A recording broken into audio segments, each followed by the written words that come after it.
Bonjour chers frères et sœurs, salut aux amis de l'histoire. Cette vidéo, je la considère un peu comme un cours sur l'histoire des migrations et du peuplement. Mais ce dont je veux parler, ce sont les paradigmes de l'histoire des migrations et du peuplement. C'est-à-dire, les paradigmes, il faut entendre par là, c'est-à-dire les points saillants importants sans lesquels on ne peut pas faire une bonne histoire des migrations et du peuplement. J'espère que des étudiants en histoire, notamment ceux qui font des thèses sur la formation des groupes ethniques, des peuples, etc., vont suivre cette vidéo-là et la partager. Quelquefois, quand on fait des vidéos sur la question du peuplement et des migrations, ou même des ouvrages,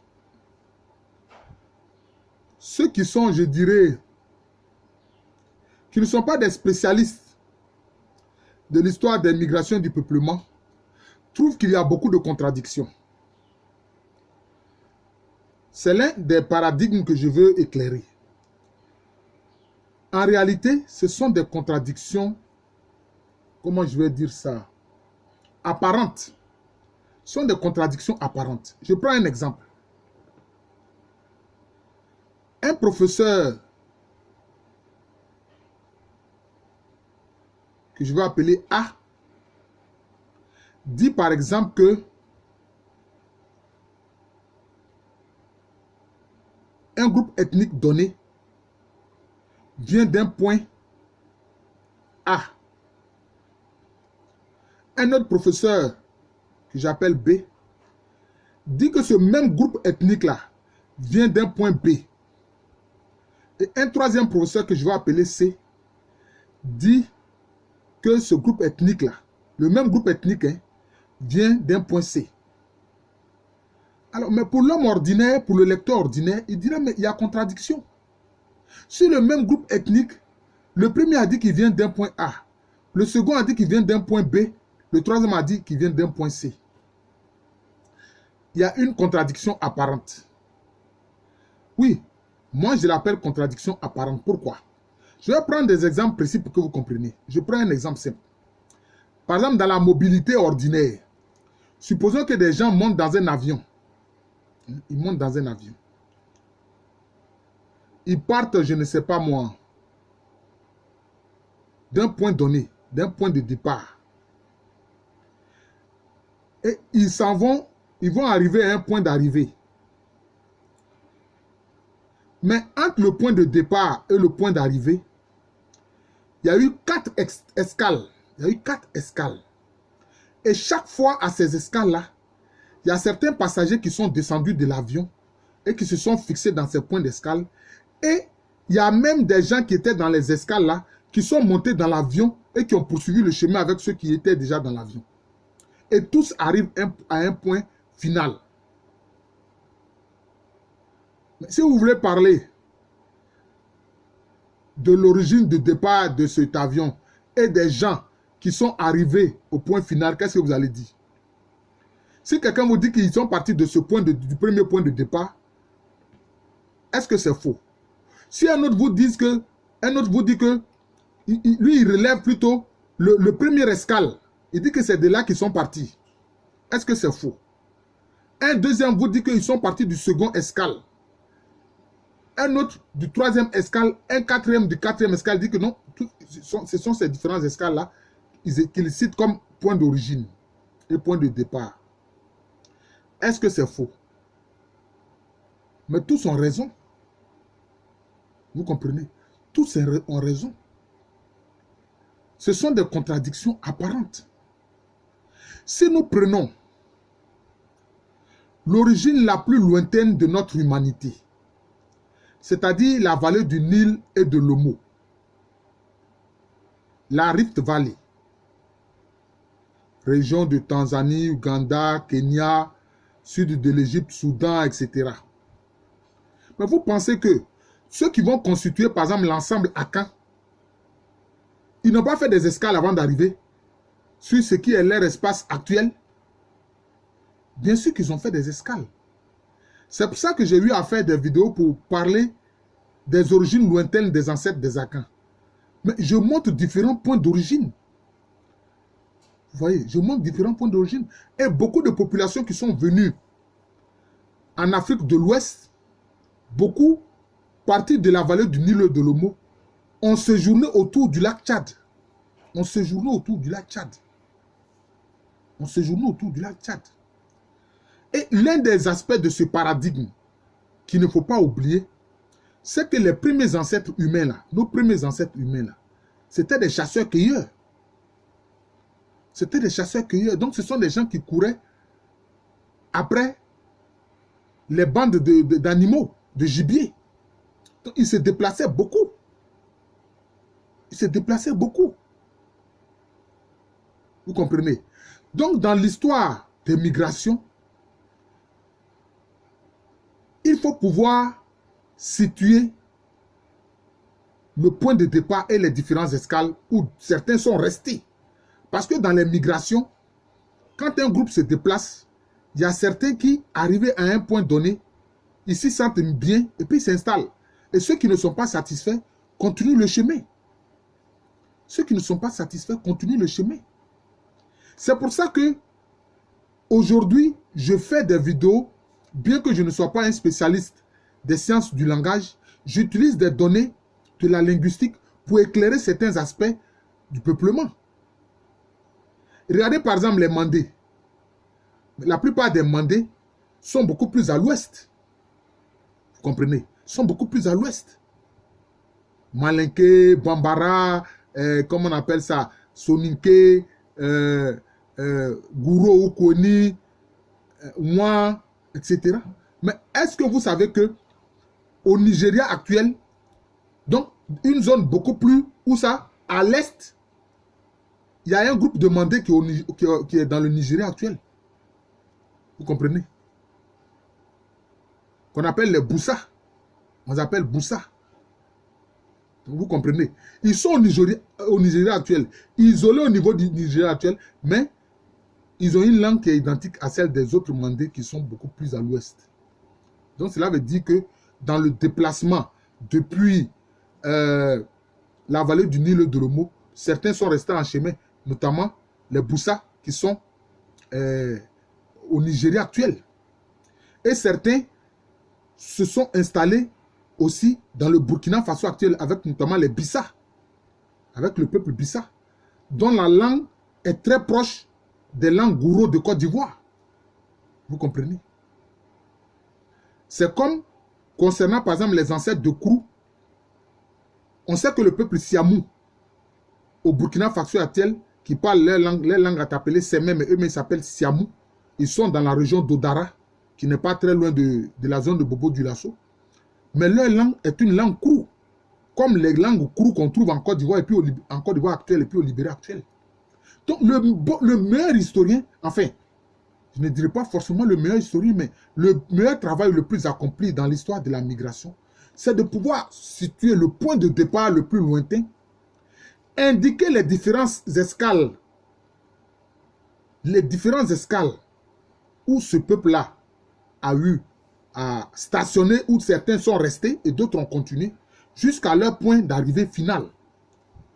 Vous voyez que je fais de la tautologie, je dis un point d'arrivée final. Voilà.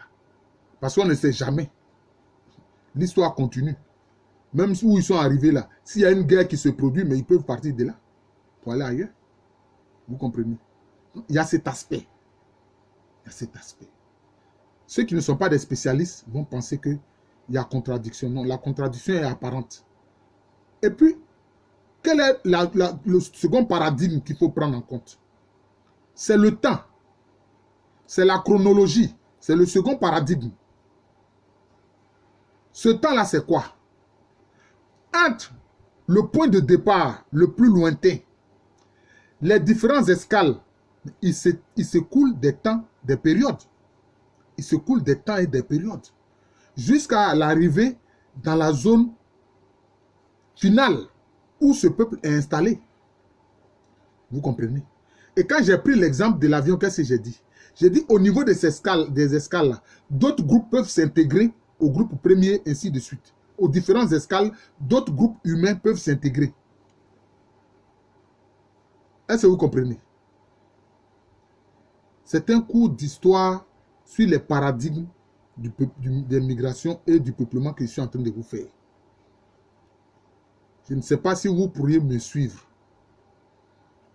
Vous comprenez? C'est pour ça que je dis à mes étudiants, quand vous allez enquêter sur les origines d'un groupe, quand vous allez dans un village donné, n'allez pas comme ça poser la question. Vous les habitants, je ne sais pas moi, quel exemple je peux prendre. Vous les habitants de Kwasi-Kwasi-Kro, vous venez d'où? Mais si vous posez la question de cette façon-là, mais c'est le lignage, le groupe qui exerce le pouvoir là. C'est lui qui va donner sa version. Vous comprenez? C'est lui qui vous donnera sa version. Ceux qui exercent le pouvoir politique, ceux qui ont le pouvoir dans le village de Kwasi-Kwasi-Kro, c'est ce groupe-là qui va vous donner sa version. Mais quand vous êtes beaucoup plus, je ne sais pas moi, vous êtes attentif à la subtilité de l'histoire des migrations et du peuplement, vous allez demander d'abord à Kwasi-Kwasi-Kro ici, il y a combien de lignages? C'est la question qu'il faut poser. Il y a combien de lignages? Par exemple, chez les Akans, la plupart des lignages sont symbolisés par des tabourets, par des sièges ancestraux. Mais vous posez la question, il y a combien de sièges ancestraux dans votre village? C'est comme ça qu'il faut commencer. Et non pas venir demander, mais vous les gens de Kofi-Kofi-Kro, d'où vous venez? C'est pour ça que je parle de paradigme sur l'histoire des migrations et du peuplement. Ils vont vous dire, par exemple, je prends un exemple banal, hein, que bon, il y a 10 lignages dans le village. Alors, vous dites, citez-moi ces 10 lignages. Quand c'est fait, vous dites, mais quel est le premier lignage qui s'est installé ici? Et d'où il est venu et comment il s'est installé? Et puis ensuite, vous posez des questions sur les différents lignages, où ils étaient et comment ils se sont installés. Est-ce que vous comprenez? Alors vous aurez l'histoire totale de Kwasi-Kwasi-Kro. C'est comme ça qu'il faut procéder. Si vous ne faites pas cela, vous passez à côté. Vous n'aurez que la version du groupe dominant. C'est comme on l'a vu sur l'histoire des Baoulés. Mais la légende sur la reine Ablapoku a pris le dessus et est devenu comme un nuage qui couvre l'histoire de l'ensemble des groupes Baoulés. Vous voyez? Mais moi, quand j'ai travaillé sur les Baoulés, ah non, j'ai fait la distinction. C'est pour ça que j'ai distingué ceux qui étaient là avant l'arrivée de la reine Ablapoku, notamment la migration que j'ai appelée la migration Akwafuga, Krobo, Adila, Vatim, dont le filon qui est donné par les traditionalistes disent que nos ancêtres sont descendus du ciel à l'aide d'une chaîne, comme les Nguin, les Wamla, les Akrofoué, les Bomi, etc., les Batra, les Akwatifoué. Vous voyez? Et puis maintenant, il y a les Alangira. Il y a les Assabou. Et il y a les Ayetou, qui ont eux aussi leur migration à part, leur histoire à part. Et puis maintenant, les Ngban. Vous voyez? Sans compter le petit groupe des Assandrés. Vous voyez? Donc c'est comme ça. Si vous allez en pays Kourou, en pays Dida, en pays Bété, si vous faites ça, bon, en général, en pays Bété, dans le village, tous ceux qui sont censés habiter le village, qui ont fondé le village, sont censés avoir un même ancêtre éponyme. Mais ce n'est pas toujours aussi évident. À ceux-là, il faut poser la question, il y a combien de filets de chasse? Parce que chez les Dida et chez les Bété, c'est le filet de chasse qui symbolise le lignage, le patrilignage. Il faut demander, il y a combien de filets de chasse dans le village? Si on vous dit qu'il y a 5 filets de chasse, alors vous savez qu'il y a 5 patrilignages, il y a 5 lignages. Parce qu'il peut y avoir un grand filet de chasse qui va produire des sous-filets de chasse, etc. Donc il faut examiner tous ces aspects-là. Et il faut partir très souvent de l'idée que quand vous regardez un groupe ethnique, il semble homogène, c'est comme un ensemble mathématique. À l'intérieur, il y a des éléments. Et souvent, les éléments ne sont pas de même origine. Oui. Si vous avez un ensemble E, à l'intérieur, vous avez A, B, C, D, F, G, etc. à l'intérieur. Cet ensemble E-là, il faut poser la question aux différents éléments qui sont à l'intérieur. Parce qu'à l'intérieur d'un ensemble ethnique ou d'un village, il y a différents lignages. Et souvent, les lignages ont leur histoire propre, ont leurs origines propres. Donc, c'est ça les paradigmes qu'il faut examiner dans l'histoire des migrations et du peuplement. Et c'est cet aspect-là que souvent, nos étudiants qui font les thèses sur l'histoire de nos ethnies ne savent pas et ne comprennent pas. Vous comprenez? Moi, quand j'examine l'histoire du peuplement de la Côte d'Ivoire, bon, je ne parle pas des migrations récentes, non, des migrations historiques, anciennes. Le groupe qui s'est installé de façon monolithique, ce sont les Aladiens. Mais ils ont fait des escales. Oui. Partis du pays Abrem sur la côte Fanti, ils ont fait escale en pays retiré. Mais même avant de faire escale en pays retiré, ils ont fait escale en chemin, à d'autres endroits. Oui. Ensuite, ils ont fait escale dans la zone actuelle d'Alépé, qu'ils appelaient Agouvri. Ensuite, ils sont venus à Abrebi, et même certains se sont installés sur l'île Couvé, où ils ont contribué à la formation du sous-groupe Aïzi qu'on appelle les Mobu. Et puis maintenant, à partir du village d'Abrebi, ils ont créé les différents villages. Mais à l'intérieur de ces Aladiens, de ces Abrem-là, mais il y a différents lignages. Il faut interroger les différents lignages. Les différents lignages n'ont pas les mêmes origines. Et à l'intérieur, il y a des sous-groupes. Il y a d'abord le sous-groupe Akuri, ouais, qui comprend les Akuri et puis les Kovo en Dongo.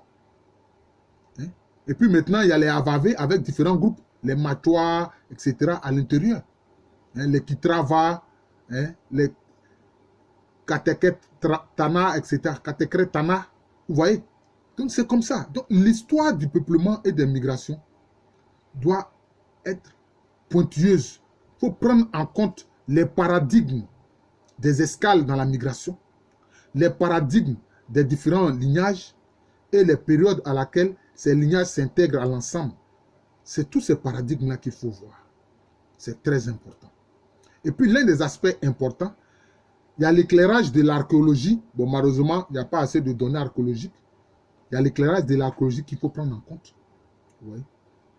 Pour pouvoir, quelquefois, avoir une meilleure idée sur, je peux dire, la chronologie. Et il y a l'éclairage de la langue. Il y a l'éclairage de la langue. C'est important. Parce que la langue peut aussi déterminer la zone où les gens sont partis. Vous comprenez? Et ça, c'est important. Quand, par exemple, ceux qui ont été, le noyau qui a été à l'origine de la fondation du royaume Agni sans vie, vous disent que nous, nos ancêtres-là, on les appelle les Brafais, et qui parlaient une langue qui est une langue zandrée, donc une langue qui est une langue tue, qu'ils appellent Ahakwane, vous voyez? Combien d'Agni sans vie savent que les Brafais, là, leur langue, là, c'était une langue qui était une variante de la langue tue, qu'on appelle ordinairement en Côte d'Ivoire ici Ashanti, que eux, ils appellent Ahakwane, c'est-à-dire Aha, la langue du guerrier. Donc voilà un peu les paradigmes qu'il faut prendre en compte, dont il faut tenir compte quand on fait l'histoire des migrations et du peuplement.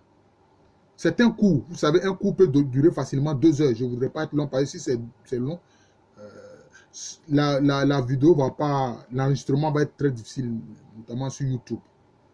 Je vous remercie. Je suis le professeur Alou Kwame René, professeur titulaire d'histoire à l'université Félix Houphouët-Boigny, une université qui est à Abidjan dans le quartier de Cocody. C'est en Côte d'Ivoire, en Afrique de l'Ouest. Les étudiants qui vont voir ce cours-là, oui, sur les paradigmes de l'histoire des migrations et du peuplement, je les invite à partager cela. Voilà. Je les invite à partager cela. Surtout les étudiants qui font des thèses sur la formation des groupes ethniques. C'est très important. Merci et à très bientôt.